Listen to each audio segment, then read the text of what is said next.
Sahabat dan saudaraku, mari menggunakan waktu mempelajari firman Tuhan hari ini.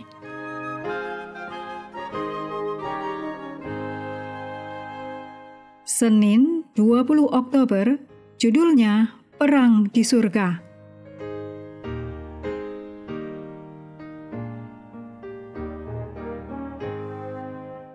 Kita mulai dengan doa singkat yang didasarkan dari Yosua 23 ayat 10.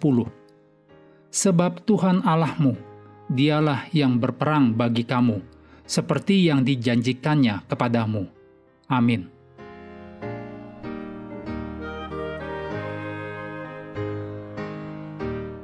Yosua memahami bahwa pertempuran itu adalah bagian dari konflik yang lebih besar. Dalam Wahyu 12 ayat 7-9, Yesaya 14 ayat 12-14, Yehezkiel 28 ayat 11-19, dan Daniel 10 ayat 12-14, ini menyatakan konflik yang melibatkan Allah sendiri. Allah mengisi alam semesta dengan makhluk-makhluk yang bertanggung jawab, yang juga Allah berikan kehendak bebas, sebuah prasyarat agar mereka dapat mengasihi. Mereka dapat memilih untuk bertindak sesuai dengan atau melawan kehendak Allah. Salah satu malaikat yang paling kuat, Lucifer, memberontak melawan Allah dan membawa banyak malaikat bersamanya. Yesaya dan Yehezkiel merujuk pada konflik tersebut. Meskipun beberapa komentator mencoba untuk membatasi makna Yesaya 14 dan Yehezkiel 28 hanya pada Raja Babel dan penguasa di Tirus. Namun ada indikator yang jelas dalam ayat-ayat Alkitab yang menunjuk pada realitas transenden atau maha segalanya. Raja Babel digambarkan berada di surga di tahta Allah, Yesaya 14 ayat 12 dan 13. Dan Raja Tirus dikatakan berada di Eden sebagai kerup pelindung di gunung suci Allah, Yehezkiel 28 ayat 12-15. Tak satu pun dari hal ini yang benar tentang Raja Babel dan Raja Tirus yang literal. Juga tidak dapat dikatakan tentang raja-raja duniawi bahwa mereka tidak bercela dan mengenakan cincin meterai kesempurnaan. Oleh karena itu, karakter-karakter ini melampaui kerajaan Babel dan Tirus secara harfiah. Yesaya menyajikan sebuah perumpamaan, bahasa Ibrani mashal, yang menyampaikan makna di luar konteks historisnya. Dalam hal ini, Raja Babel menjadi sebuah paradigma tentang pemberontakan, percaya diri sendiri, dan kesombongan.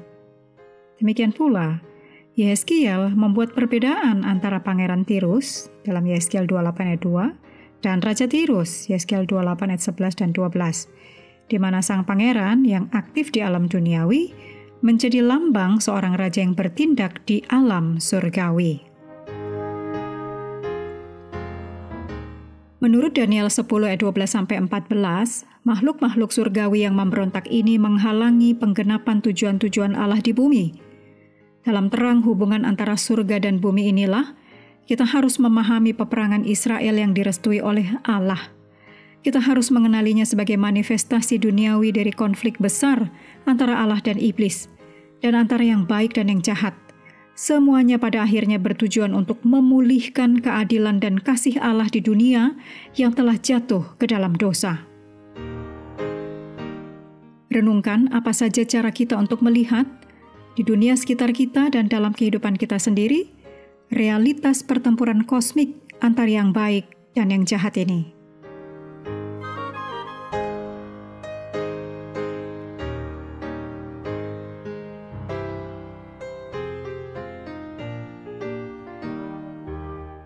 Mengakhiri pelajaran hari ini, mari kembali ke ayat inti Yosua 10 ayat 14.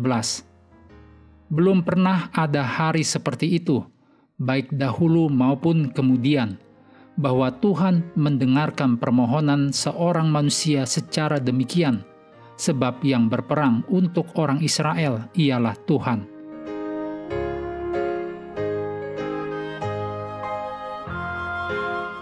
Sahabat juga perlu melengkapi waktu untuk bersekutu dengan Tuhan setiap hari, dengan bacaan Alkitab sedunia, Percayalah kepada nabi-nabinya yang melanjutkan dari Ulangan pasal 34.